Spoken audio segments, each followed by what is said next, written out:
こんにちは、なるみです。今日はサンフラワーに乗って鹿児島県の志布志から宮崎の串間市にキャンプに向かいます。すごい大きい、こんな大きいサイズのフェリー乗るの初めて。車を置いたら受付をしに行きます。第2ターミナル志布志鹿児島行き。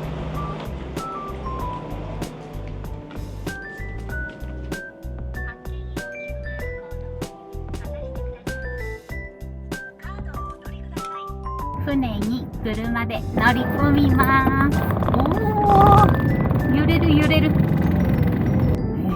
ー、こんな感じなんだ。よいしょ。船内はこんな感じです。すごい。真上で映像が流れてますね。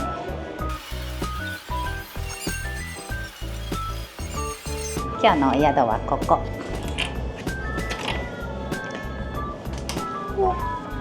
いいじゃない、ホテルみたい。今日私が泊まる部屋はこんな感じでシングルの部屋ですね。完全個室だからね、すごい快適です。3畳ぐらいかな。1人ならね全然十分で快適に過ごせます。動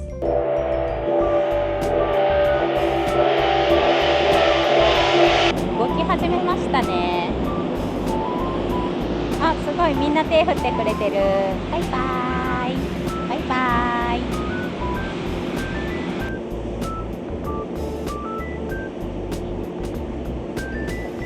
船がほんと全然ね揺れなくて、時々ほんとふわって揺れるぐらいなんですけど、あ、そっか、船に乗ってたんだって思うレベルで全然気にならない揺れですね。お腹が減ったのでご飯を食べに行きます。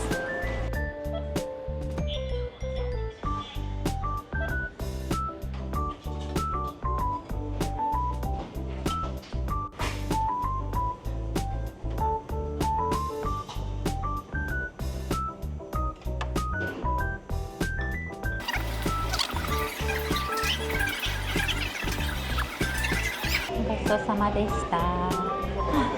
めっちゃ食べた。お風呂に向かいます。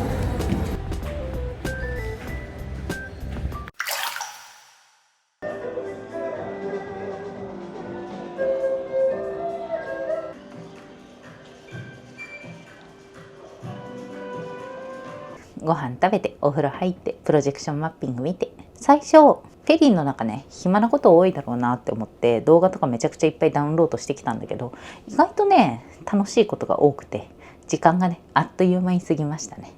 もう今はねいい時間なのでそろそろねゴロゴロしながら寝ようと思います。ではおやすみなさい。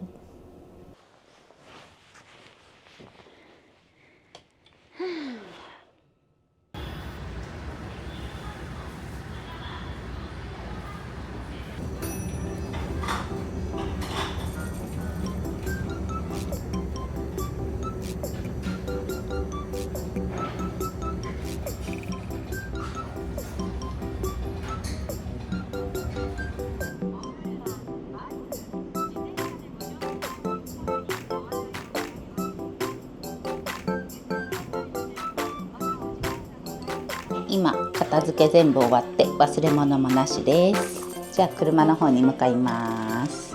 快適でした。よ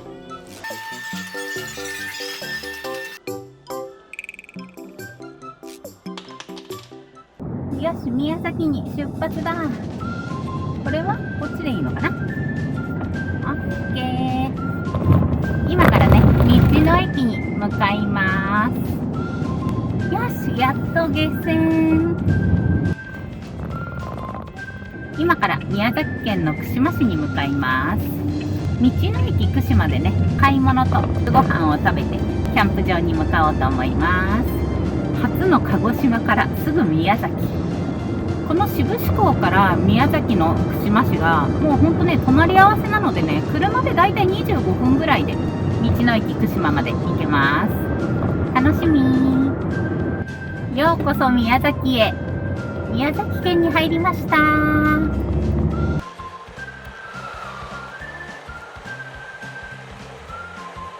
今左側に見えるのが今日泊まる予定のキャンプ場ですね。あ、ここに来るんだ。いいねいいね見えないけどカメラ。キャンプ場から道の駅までね10分ぐらいなので買い出しには困らないですね。道の駅串間に到着。あ、すごい綺麗。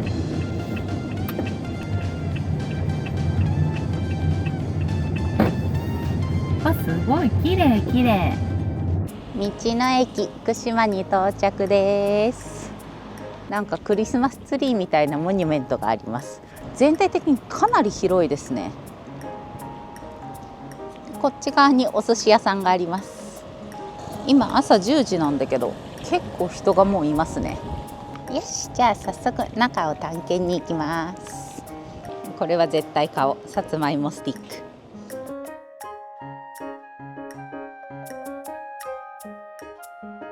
お邪魔します。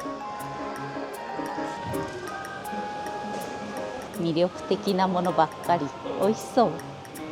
美味しそう。今日の夕飯に作ろうかな。わ、宮崎牛もある。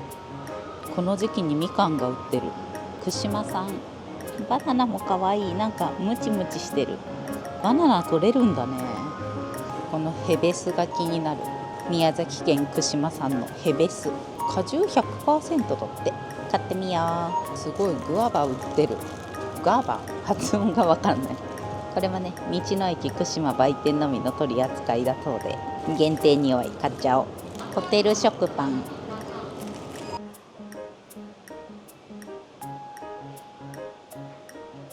やん、美味しそう。ありがとうございます。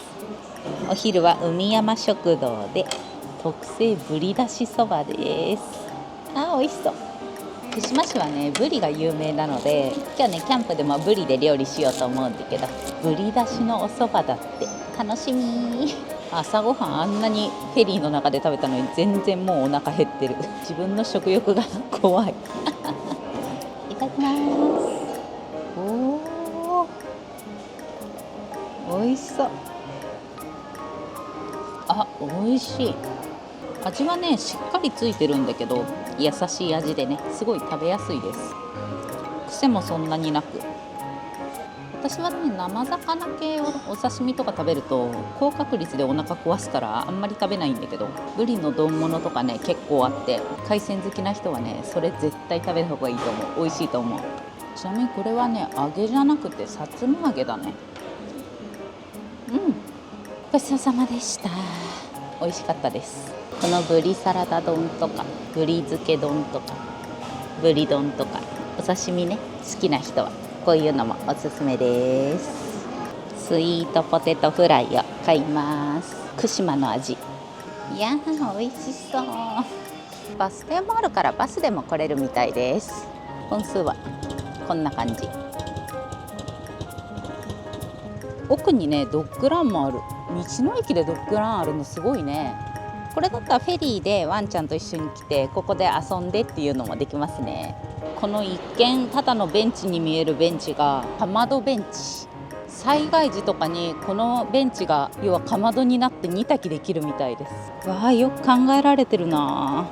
美味しそう。すごい一本一本めっちゃ太い。串間市ってねさつまいものね名産品なので買っちゃいました。あ、おいしい。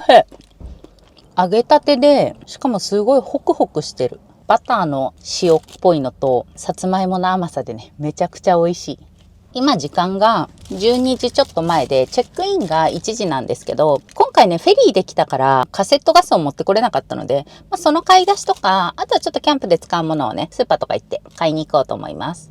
今からキャンプ場に向かいます。海わ、めっちゃテンション上がった。高松キャンプ公園に到着。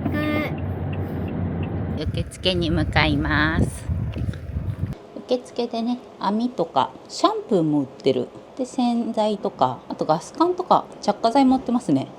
炭が 1.8 キロで680円。すごい大盛り。あとね薪もね売ってます。このミニトーチが可愛くて高松キャンプって焼き印されてる。今日泊まるのは串間市高松キャンプ公園です。今ねこの管理棟で今日私ねキャンプするのはこのオートキャンプサイトの3番です。他にもねフリーサイトとか、フリーサイトだと海沿いっていう感じですね。今回は寒ソロだそうです。帰りねゴミも捨てていけるからラッキー。今日のサイトはこんな感じでめっちゃ広いし、すごい串間って書いてある。これ日差しの位置がさ、いい位置だと下に串間って映るやつよね。ちょっと徘徊しよう。海、ここのねフリーサイトでキャンプしてたね。ほんと目の前海ですね。うわ綺麗だな。本当にカンソロ？こんないい場所で貸し切りだ。イエイ。オートサイトだとすぐ近くに炊事場とトイレとシャワーがあってね、便利ですね。テント立てるか。テント設営します。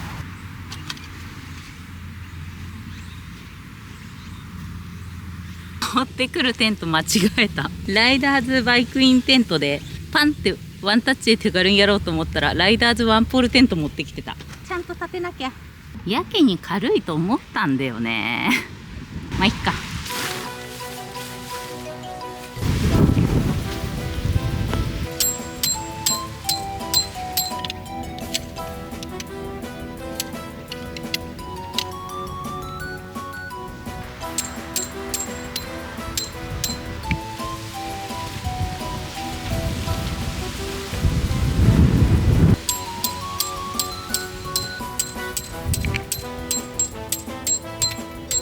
文句言いながらもね、結構手際よく晴れました。あー頑張った。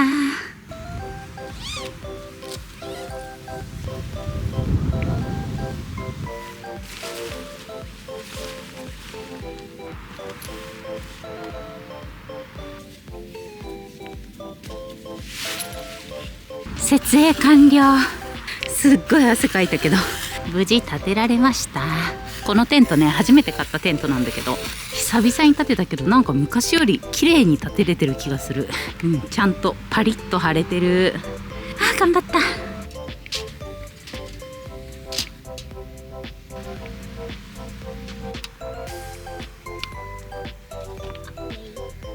よし、おやつにします。今日はねコーヒーじゃなくてさっき買ったヘベス。何なんだろうねヘベスって。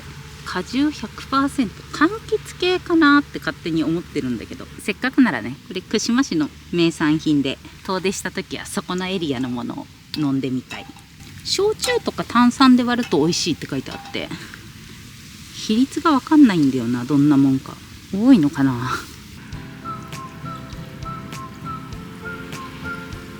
こんなもんかな。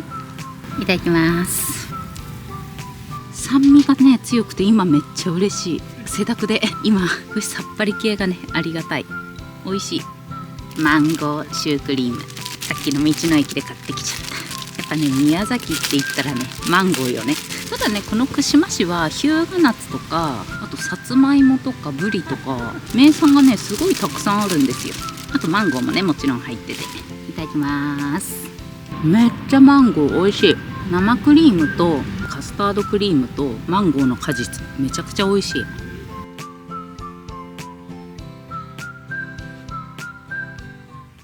ごちそうさまです。グビグビ飲んじゃった。美味しかった。これ持ち帰って家でもいっぱい飲もう。ヘベス。ちょっとキャンプ場探検しようかな。今から探検に行きます。って言ってもねさっき紹介したのがほとんどなんだけど、すごいねここね芝生が綺麗なんですよ。何よりもすごい広い。なんか野球とかできちゃうんじゃないかぐらいの広さ。それでね芝生がこんなにね青々として綺麗だから、焚き火するときは必ず焚き火シートを引いて、下がね焦げないように高さのある焚き火台を使うと良さそうです。海だ。南国に来たみたい。ここに日陰ゾーンのベンチがある。結構日差しが強くて暑いんだけど、こういう日陰に入れば風がねそこそこね冷たい風が通ってねすごい気持ちいいんですよ。今日こそロゴスのタープを持ってこればよかった。日差しを防いでくれるね。後ろのロケーションが南国に来ましたって感じです。波は緩やかですね。あそこが堤防になってるから強い波が来ないようになってるんだろうけど、綺麗、キラキラしてる。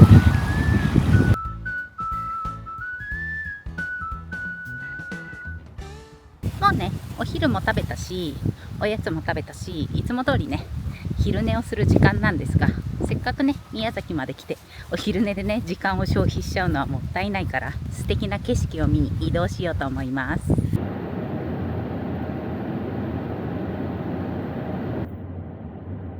こんにちは。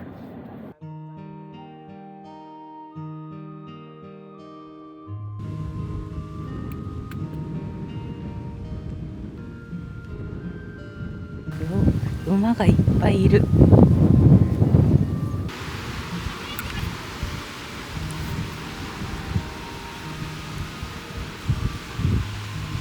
中には立派なグランピング施設があります。都井岬観光交流館パカラパカ。ここにトイレとかありますよ。ここから入ってきて、今ここですね。でここでご飯も食べれます。現在101頭いて、今年生まれた子たちが結構いますね。この子まだ生まれて1ヶ月ちょっと。このモニター、タッチパネルで観光情報とか見れる。ここ今日の夜行くとこです。美味しそうなご飯もあります。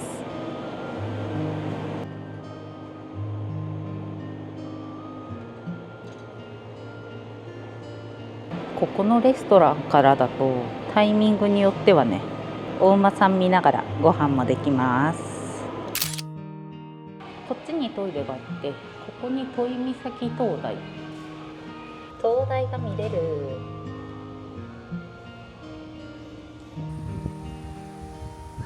こっちの景色もすごい綺麗。よし、キャンプ場に戻ります。ここにいる馬は岬馬って言って野生の馬みたいで、ほんとねそこら辺歩いてるんですよ。結構道路の隅っこにも糞が落ちてたりとか、さっき道路普通に歩いてる子もいて、時速30キロって書いてあるけど、ほんとね馬近くに見つけたら徐行しないと危ないですね。お馬さんがいる。あ、かわいいちっちゃい子と一緒にいる。目的地は右側です。お疲れ様でした。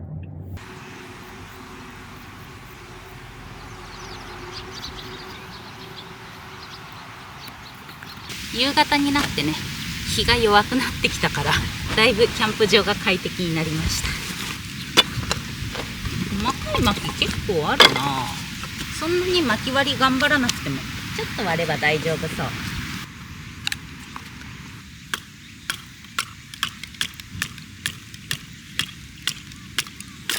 おお、今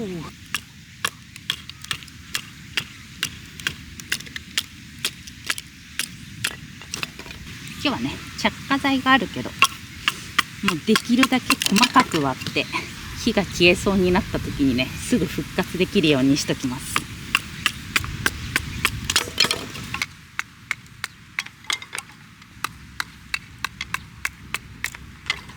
今日は夜温泉にも行きたいので早めにご飯を食べます。結構ね汗かいたからね、ここにもシャワーあるんだけど、せっかくなら温泉でのんびりしたいなと。まずご飯を炊いとこ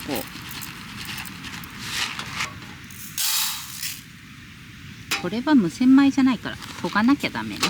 ちょっとじゃあ研いできます。ご飯研いできました。ご飯と同じ量の水よりちょい多めぐらい。これは今日は水蒸気炊飯。水蒸気炊飯がね一番失敗しづらいから、これでご飯を炊きます。だからこのまま30分ぐらい放置かな。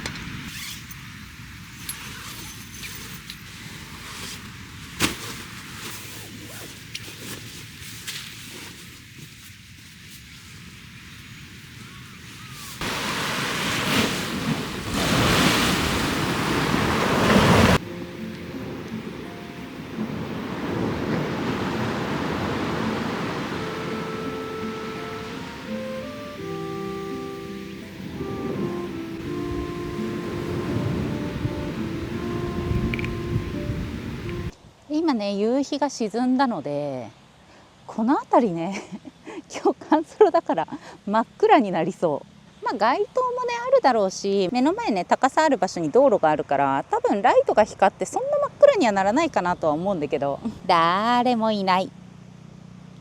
このまま雲がこっち側に来なければね、満天の星空が見えるんじゃないかなと思って、それがすごい夜の楽しみです。今日固形燃料でご飯炊こうと思ってるんだけど、水蒸気炊飯っていけるのかな。メスティンで炊いたりするのはね、全然いけるんだけど、まあバーナーもあるから試しにやってみて、いけるんだったらどっかの誰かの役に立つし、いけなくてもどっかの誰かの役に立つから、わからん、役に立たんかったら申し訳ないけど、まずこれの重さにいけるか、そもそも。あ、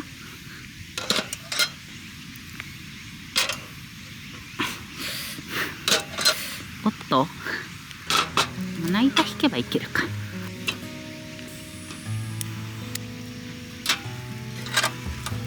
ものは試しだ。よし、じゃあこのまま放置します。夕飯の準備をします。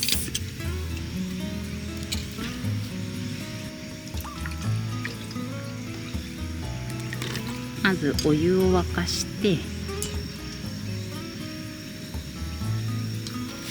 ブリ、串間市はブリがね名産なのでね、せっかくならブリを食べようと思います。ただ残念ながらね、私は火を通さないとすぐお腹壊すから、どうした、止めてブリの照り煮を作ろうと思います。お湯を沸かしたので、一回ね熱湯を注いでやってきます。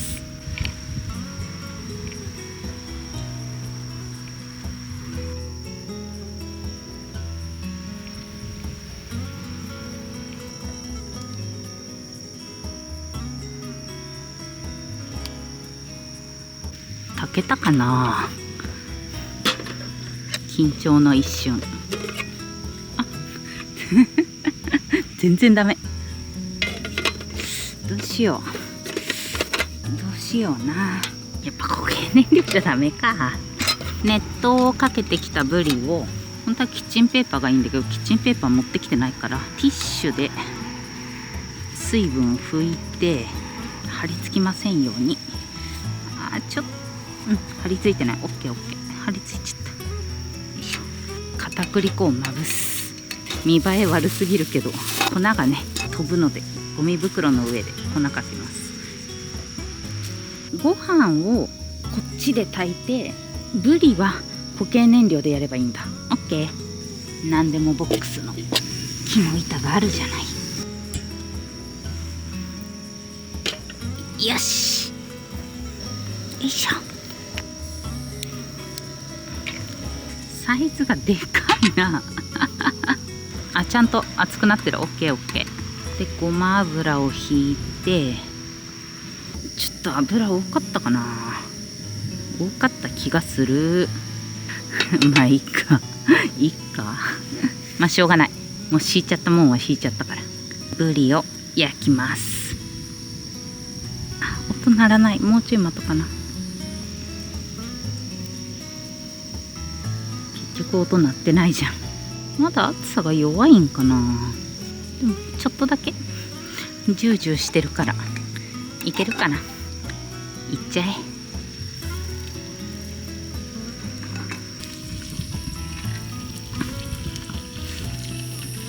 大丈夫かな。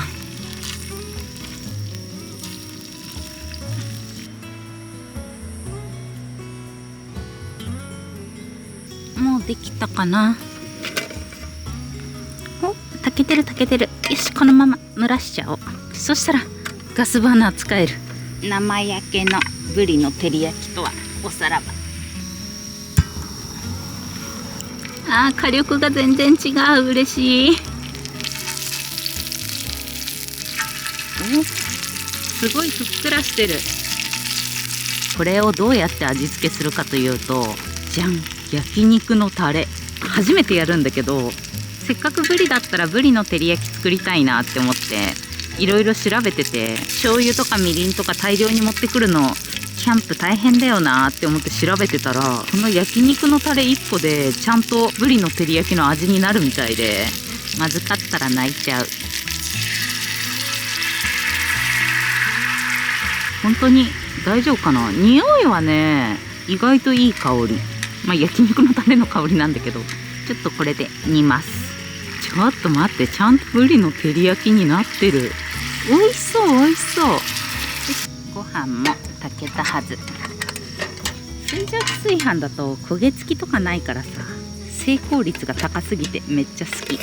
熱っ、炊けてる炊けてる。お味噌汁持ってこれば、この水でお味噌汁できた。めっちゃもったいない。今日の夕飯は宮崎県串間市産のブリの照り焼きとご飯です。いやー楽しみ。味がねわかんないけど、見た目はちゃんとブリの照り焼きなのよね。いただきます。お、ちゃんと中まで火通ってふっくら。いただきます。完全にブリの照り焼き。ご飯が進む。こんな簡単なのにこんなに美味しいんだ。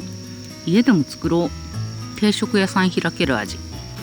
じゃん、宮崎牛のふりかけ。今日道の駅で買ったんだ。この宮崎の道の駅限定、魚を食べて牛のふりかけ。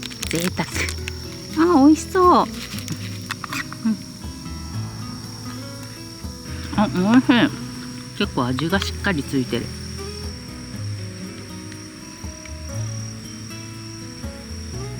ごちそうさまでした。このブリの照り焼き本当に楽だから、ぜひ試してほしい。みんなに時短レシピ。今日かなりこの串間市の名産いろいろ楽しんでるな。旅に来たらこうやっていろんなのをね楽しみたいよね。そのエリアの美味しいものを。ただね、日向夏とかマンゴーとかね、時期がね惜しかった。玉創生極み早生まれなんていうの、あのみかんがねあるのを知らなかったから、あれ食べるのがね楽しみ。明日のね朝ごはんに食べようと思います。焚き火しようと思ったんだけど、お風呂が閉まっちゃうから先に温泉に行きます。せっかくね来たから温泉に入りたい。温泉まではねだいたい15分20分かな。向かいます。やばい、雨が降ってきちゃった。今温泉には着いたんだけど、キャンプ場で薪外に置きっぱなし。やばい。串間温泉憩いの里に着きました。なんかすごい大きい立派な温泉。楽しみ。朝からドタバタして疲れたからゆっくり着くから。温泉ってことはあれよね、銭湯じゃないから体にいいんだよね。よし入ろう。ここでいろいろ売ってます。すごい金柑のジャムとか日向夏ドリンクとかマンゴーとか地域の特産物いっぱい。ちっちゃい橋がある。かわいい。じゃあお風呂入ります。中はこんな感じです。でお風呂がめっちゃ広いんですよ。体洗うとこもたくさんあるし、湯船もねジェットがあったりとか、サウナがあって水風呂があって、あそこにね寝湯って言って寝転んで入れるお風呂もあります。めっちゃ快適。いいお湯でした。降ってる結構降ってる。やばい。雨めちゃくちゃ降ってきた。嘘でしょ、巻きびしょ濡れじゃん。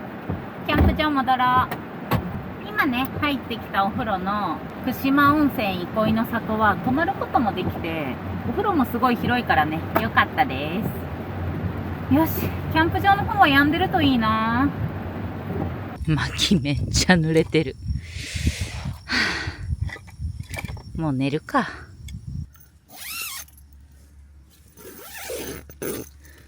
今テントの中に入りました。本当は今日カンソロだからお風呂はね時間が決まってるから、お風呂出てからのんびり焚き火して星空眺めてってやろうとしたんだけど、雨降ってきちゃったし星空もね微妙ですね。もうねさっさと寝ようと思います。おやすみなさい。今トイレ行ってあまりに雨がひどかったから車の中に逃げ込んできました。今日雨降らない予定だったのに。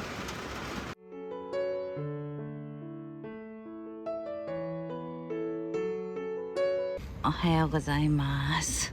結構ね雨降ってたけど今ねめっちゃ暑い。いるか。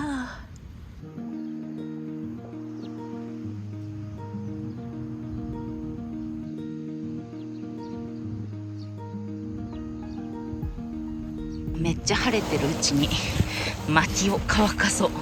結構濡れちゃってたもんな。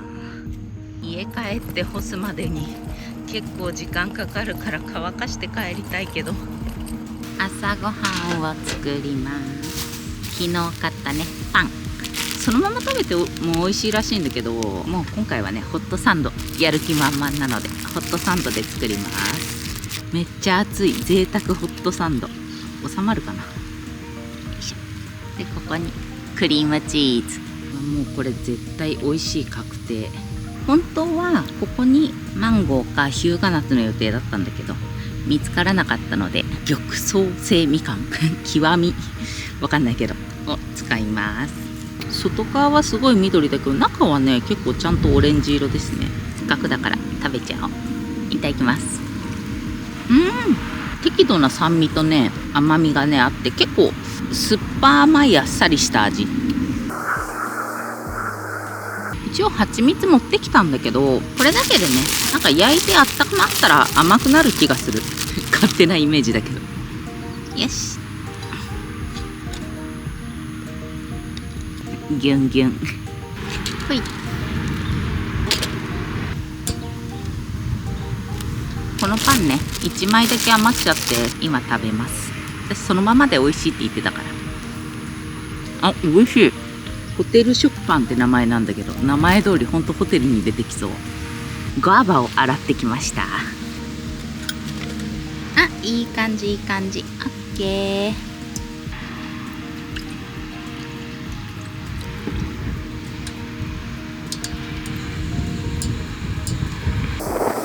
火がつかん。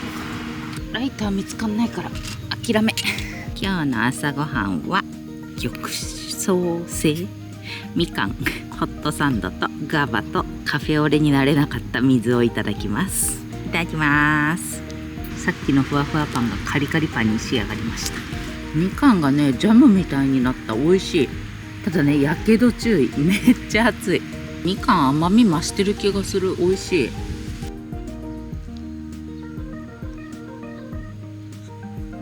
お待ちかねのグアバ。なんかヘタ以外食べれるって言ってたから、もうこのまま皮ごと丸かじりします。こういうのね食べたことある。ザ南国の味って感じ。本当にヘタ以外食べた。ごちそうさまでした。片付けますか。せっかく宮崎県に来てるんだからね、ちょっとね串間市内をもっといろいろ観光したいので。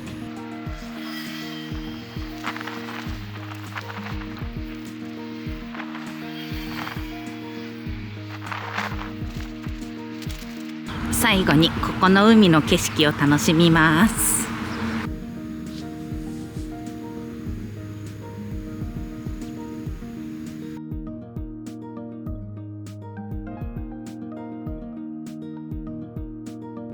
すごいね素敵なキャンプ場だったんでまた来たいです。もう景色良すぎ。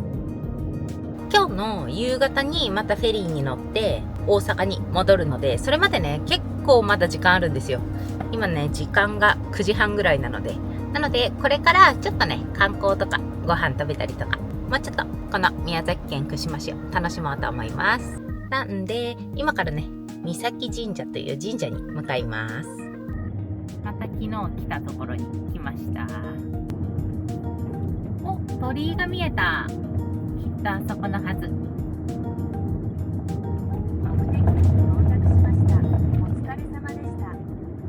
三崎神社に到着。よし行くぞ。階段をね下っていきます。ここから見えるね景色がすごく綺麗で、海の近くっていいよね。なんかおおらかな気持ちになる。店員さんしか接してないけど、宮崎の店員さんってみんななんかいい人そうなんだよね。ニッコニコしてるし、県民性かな。日光を浴びて海の近くで穏やかに暮らしてるんだろうなって思いました。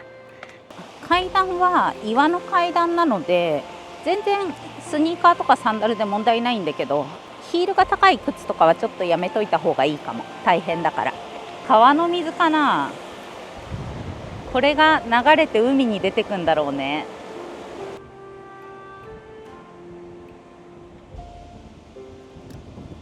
この三崎神社は航海安全の守り神だそうです。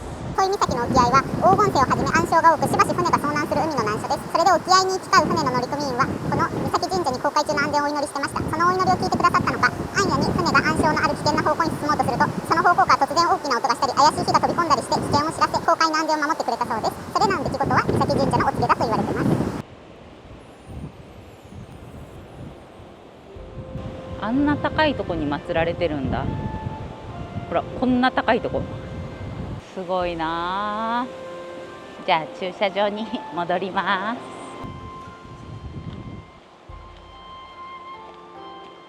す。ちなみにここの三崎神社は基本的に無人なんですけど、正月のね三が日に限って御朱印とかお土産が販売されて、あとね初日の出の人気スポットなんですって。確かにここの海から見える初日の出めちゃくちゃ綺麗だろうな。お腹が減ってきたのでお昼を食べにパカラパカに行こうかな。こっからね5分ぐらいで着くのでもうすぐそこです。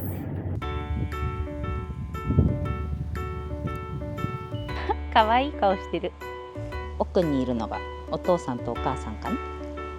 お昼食べます。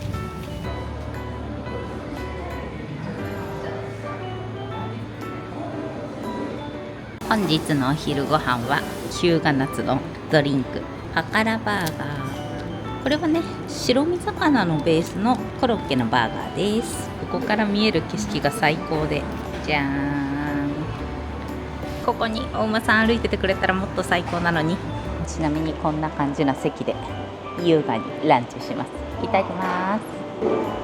まずは日向夏、美味しい。これはねクリームチーズでホットサンド絶対美味しかった。いつかやってみよう。続いてパカラバーガー、美味しそうでしょう。いただきます。おいしい。朝もホットサンドでファンで、お昼もファンになっちゃった。でも美味しいから OK。 ごちそうさまでした。美味しくてね普通にむしゃむしゃ食べてすぐなくなっちゃった。滞在時間7分ぐらいかなごちそうさまです。お腹いっぱいになったので、これからデザートを食べに串間駅の方に戻ろうと思います。串間駅、昨日行った道の駅の斜め前ぐらいにあります。この辺が街全体で結構いろんなメインどころがある感じなのかな。ここからね歩いて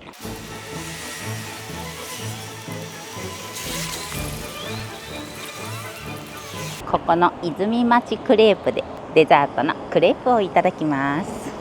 外観がすごいかわいい、おしゃれ。何にしようかな。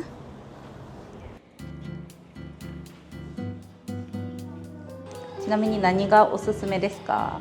おすすめはですね、はい、で作ってる自家製のガトーショコラのクリームが一番おすすめで、はいはい、2番目は白豚のおすすめで、美味しそう。悩むな。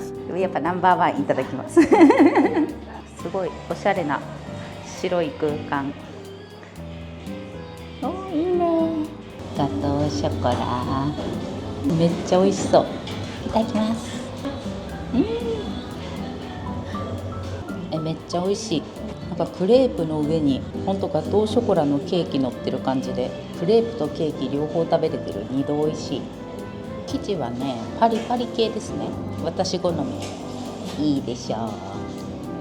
ガトーショコラはめっちゃ甘いんだけど、クリームが結構ねさっぱりしてるからね、くどすぎなくて美味しい。ごちそうさまでした。美味しすぎてね滞在時間3分ぐらい。まだできて1年半ぐらいのお店なんだけど、私がね入ってきてからもね次から次に女性のお客さんが結構来てるからね、すごい人気店。美味しかったです。ガチめの瞬殺をしてしまいました。今ね駐車場あるか聞いたら、道の駅のね駐車場を使っていいそうです。なのでねわざわざパーキング探さなくても道の駅に止めれば大丈夫。あとはね電車で来る人もね駅からスルッと来れるから、ぜひね甘いもん大好きな人には食べてほしいな。今道の駅でお土産をね大量に買ってきました。ほぼ自分用。今時間がもうすぐ2時で、フェリーが出るのが5時55分。その1時間ぐらい前から車乗り込めるから、志布志港に行くのが4時半ぐらいに行けばいいかなっていうことで、まだ時間あるので、最後その志布志に向かう途中というか、鹿児島方面のちょっと上に赤池渓谷っていうのがあって、最後にそこを見て帰ろうと思います。あ、ここっぽい。駐車場があった。よかった。現在地がそこのパーキングで、もうすぐですね、赤池渓谷。さっき道の駅で赤池渓谷について聞いたら、あーって顔されて、橋が壊れちゃったみたいで、でも一応行けるは行けると聞いて、行けるとこまで行ってみて、無理そうなら引き返します。生い茂ってて野生動物とか出そう。ちょっと怖いな。駐車場から歩いて200メートルぐらいって言われたので、もうすぐそこっぽいですね。橋が壊れてるって言ってたの、多分このことだと思う。立ち入り禁止。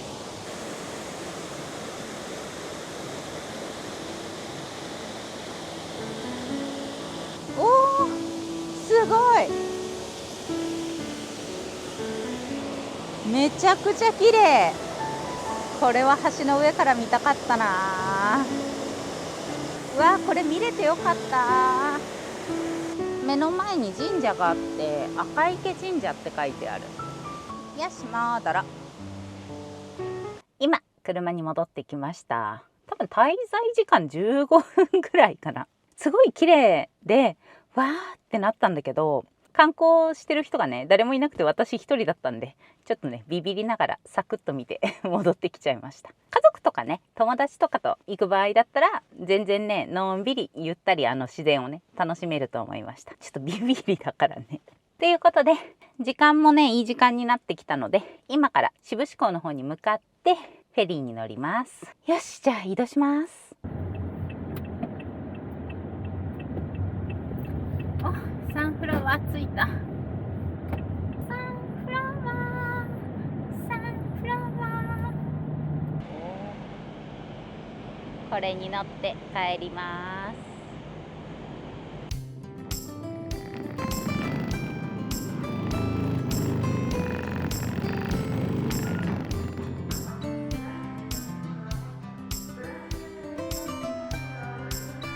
無事帰りの船にも乗れました。今回のね宮崎県の串間市はね本当楽しかったです。もうもう楽しかった以外ない。ずっと楽しかったです。強いて言えば野生の猿がいっぱいいる幸島っていうところに行けなかったのがね、ちょっとやり残した感あるなと思ってなのでね、またいつかね来ようと思いました。ちょっとねスケジュール的に幸島もね船に乗っていくから、もし万一ねこのフェリーにね乗り遅れたらいけないから、ちょっとギリギリだからね削っちゃったんですけど、いつかね絶対行きたいなと思いました。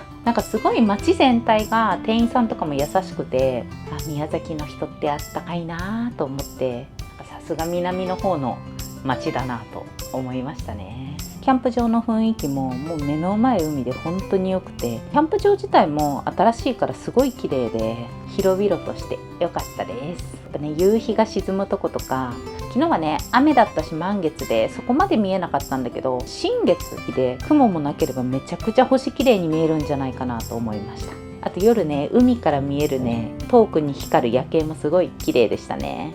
あとは野生の馬が本当にあんな目の前に道路歩いてるんだとか、結構びっくりすること多くて、道の駅とかクレープ屋さんとかもすごい綺麗だし、ご飯も美味しかったし、クレープも美味しかったし、温泉もねのんびり浸かれてすごい良かったです。本当ね楽しかったと良かったしかない。今ちょうどフェリーが動き出したので、この志布志港から大阪の方に向かいます。で私はそこから高速で愛知県に帰るんですけど、ずっと宮崎県ってすごい遠くて、すごい行くの大変な場所だと思ってて、こうやってサンフラワーを使えば関西の人はもちろんだし、私みたいに東海の人でもアクセスがねすごいいいなと思って、確かにフェリーの時間は14時間で長いんだけど、もうこれもね旅行の一個の楽しみだから、サンフラワー乗ってキャンプしてまたサンフラワーで帰るっていうので、この旅感がすごい楽しめましたね。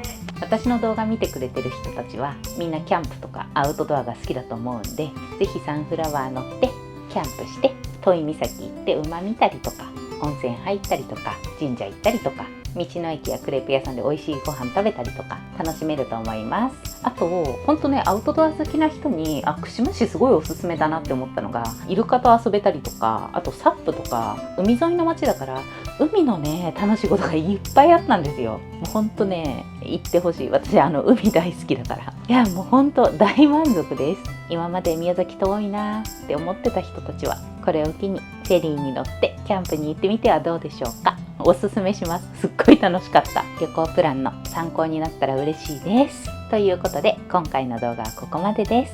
最後までご視聴ありがとうございました。また次の動画でお会いしましょう。バイバーイ。馬可愛かったよ。Twitter と Instagram と TikTok もやってるよ。